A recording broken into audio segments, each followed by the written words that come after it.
નમસ્કાર, આધ્યાત્મિક મહાશક્તિમાં હું મોનાલી સોની આપ સૌનું સ્વાગત કરું છું।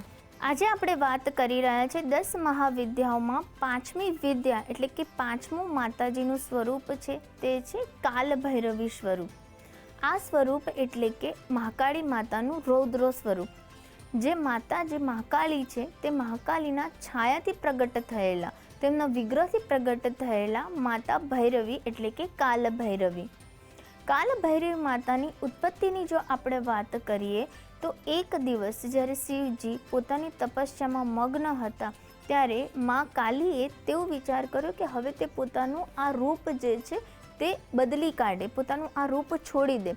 તે માટે તેઓ ચાલતા ચાલતા મેરુ પર્વતની શિખરે ચાલ્યા ગયા। ત્યારબાદ શિવજીએ તેમની ઘણી શોધખોળ કરી, પરંતુ શિવજીને માતાજી ન મળ્યા।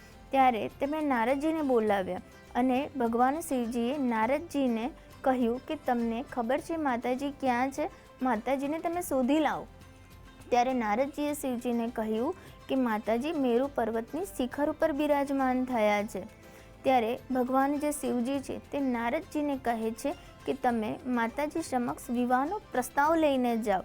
અને ત્યારબાદ જ્યારે નારદજી માતાજી સમક્ષ શિવજીના વિવાહનો પ્રસ્તાવ મૂકે છે ત્યારે જે માતા છે તે ખૂબ જ ક્રોધિત થઈ જાય છે અને તેમનું જે આ ક્રોધનું જે આ સ્વરૂપ છે અને તેમાંથી જે પ્રગટ થયું તે છે કાલભૈરવી સ્વરૂપ। માતાજીનું આ જે સ્વરૂપ છે તે ખૂબ જ ભયાવહ છે, ખૂબ જ ડરાવનું છે અને આ માતા જે છે તેમને એક ટસે એકી આંખે જે જોવું તે ખૂબ જ અશક્ય છે।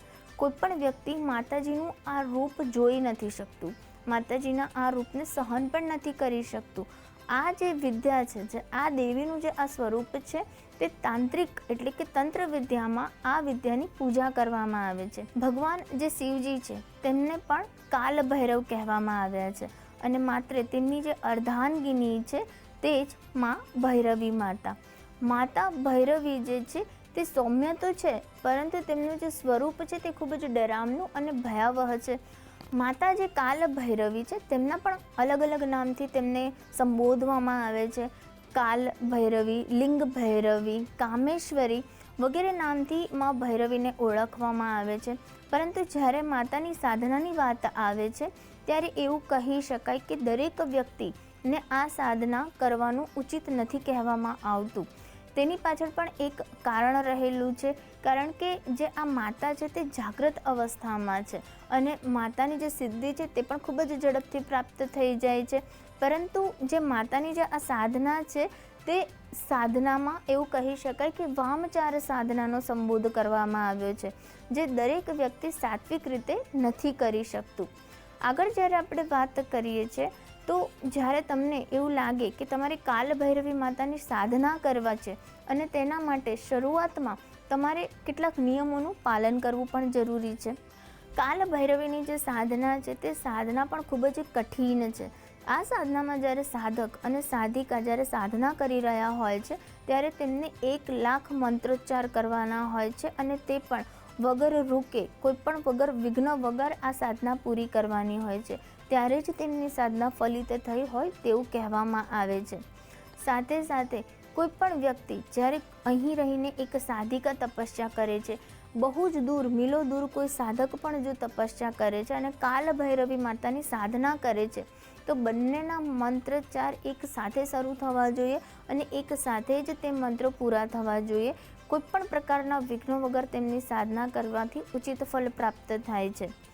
જ્યારે ગૃહસ્થ વ્યક્તિની વાત કરીએ કે જો કોઈ ગૃહસ્થ વ્યક્તિ છે તેમણે જો મહાકાલીની આ કાલભૈરવીની સાધના કરવી છે તો તે સાધના કરવા માટે પણ તેમને સૌ પ્રથમ મા કાલી અને મા દુર્ગાની જે સાધના છે તે કરવી ખૂબ જ જરૂરી બની જાય છે। કારણ કે જ્યારે કાલભૈરવીની સાધનાની વાત આવે છે ત્યારે મહાકાલી માતાની અને નવદુર્ગાની સાધના કર્યા બાદ જ તમે મા ભૈરવીની સાધના કરી શકો છો। કોઈ પણ વ્યક્તિને સાધના કરવી છે તો માત્ર જે કાલભૈરવીનું જે સ્વરૂપ છે તે સ્વરૂપને માત્ર તેમણે જોવાનું છે।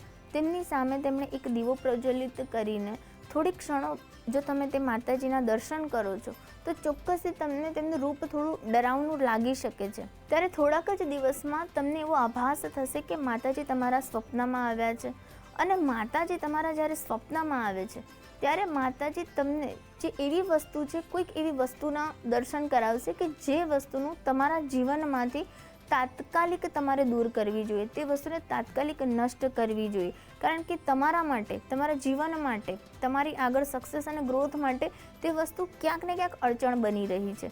માં કાલ ભૈરવીની સાધનાનું આ જ એક મહત્ત્વ કહી શકાય.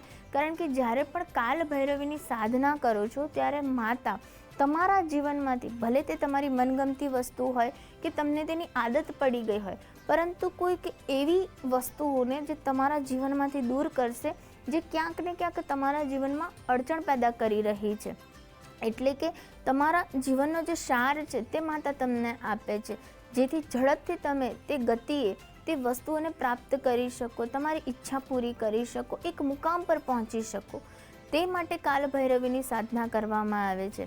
કાલ ભૈરવી જે તમે પણ નથી જાણતા તેવું તમારા જીવનનું કોઈક એવું કષ્ટ કે જે તમને પણ નથી ખબર, પરંતુ વારંવાર તમે તેના કારણે સમસ્યામાં મુકાઓ છો, તે કષ્ટ તમારું દૂર કરે છે.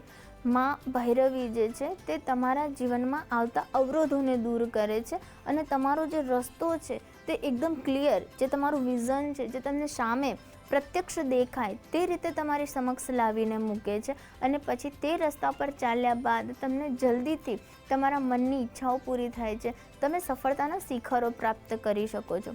તો માં ભૈરવીની સાધના પણ વ્યક્તિના જીવનમાં એ જ શીખવે છે કે કોઈ પણ વસ્તુ છે, જેમ કે સોનું પણ ભઠ્ઠીમાં ઓગળીને અને ખૂબ જ ગરમ થઈને તે એક નવું ઘરેણું બને છે, તેવી રીતે દરેક વ્યક્તિએ પોતાના જીવનમાં જે સાધનારૂપી તપસ્યા છે તેમાંથી પસાર થવું જોઈએ.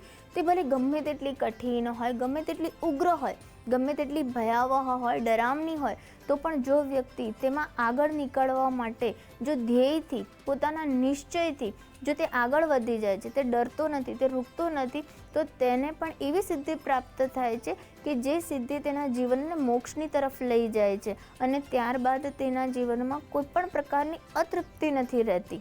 મારા જે ગુરુ જે છે, જે બધી જ વિદ્યાઓના પ્રૌઢ જાણકાર છે અને તે તમને સાચી રીત શીખવી શકે છે, ત્યારબાદ જ તમે આ જે ભૈરવી છે, મહાકાલી ભૈરવી છે, તેની સાધના તમે કરી શકો છો અને સિદ્ધિઓને પ્રાપ્ત કરી શકો છો.